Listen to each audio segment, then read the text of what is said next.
বাংলার মানুষ এবার কি ইতিহাস পাল্টাতে চলেছে?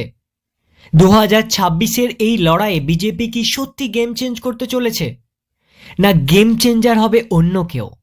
সত্যিটা জানলে তুমি অবাক হয়ে যাবে। আমরা যদি এসআইআর-এর আগের অবস্থা দেখি, তাহলে কিন্তু টিএমসির ক্লিয়ার এসছিল।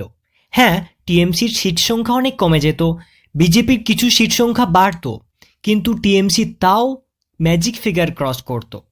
কিন্তু এসআইআর-এর পর এখন ফাইটটা নেক টু নেকে এসে দাঁড়িয়ে পড়েছে।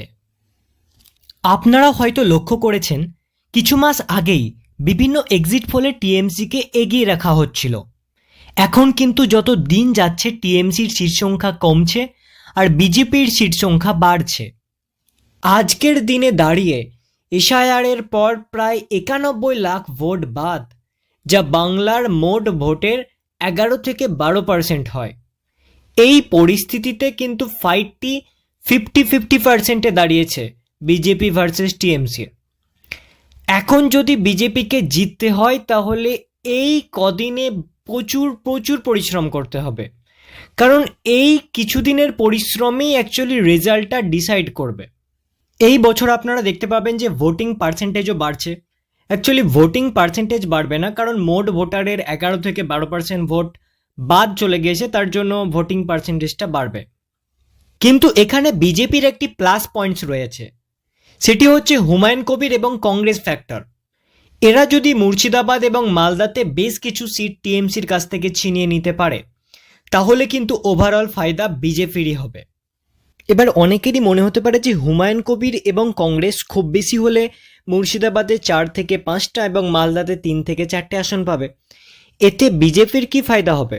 দেখুন, বিজেপির ওভারঅল ফায়দা হবে বিরাট, কারণ বিজেপি যদিও বা ম্যাজিক ফিগার ক্রস করে তাহলে সেটি 160 থেকে 165টি আসন পেয়ে হবে। মানে বিজেপি 200টি আসন পেয়ে ম্যাজিক ফিগার ক্রস করবে না, তাহলে 160টি আসন পেয়ে যদি ম্যাজিক ফিগার ক্রস করে তাহলে সেখানে 8টি আসনের গুরুত্ব অনেক।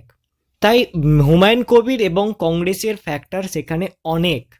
দেখুন, টিএমসির কিন্তু আর মুসলিম ভোটের সংখ্যা বাড়বে না, সেটা স্যাচুরেশনে পৌঁছে গিয়েছে। মুসলিম ভোটের সংখ্যা কমতে পারে কিন্তু বাড়বে না।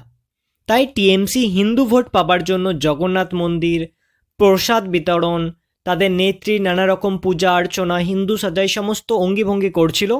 এখন দেখা যাক বিজেপির ওয়ার্কাররা এই কটা দিন কেমনভাবে প্রচার করে। সিপিআইএম ও কংগ্রেসের 2 থেকে 3%, মিনিমাম 2% হিন্দু ভোট যদি বিজেপিতে পড়ে এবং হুমায়ুন কবির ও কংগ্রেস মিলে যদি কিছু পার্সেন্ট ভোট টিএমসির কাটতে পারে, তাহলে 100% বিজেপি সরকার তৈরি করবে। এখন দেখা যাক বিজেপির ওয়ার্কাররা এই কটা দিন কেমনভাবে প্রচার করে। আপনারা কি পরিবর্তন চান? কমেন্ট করে জানান।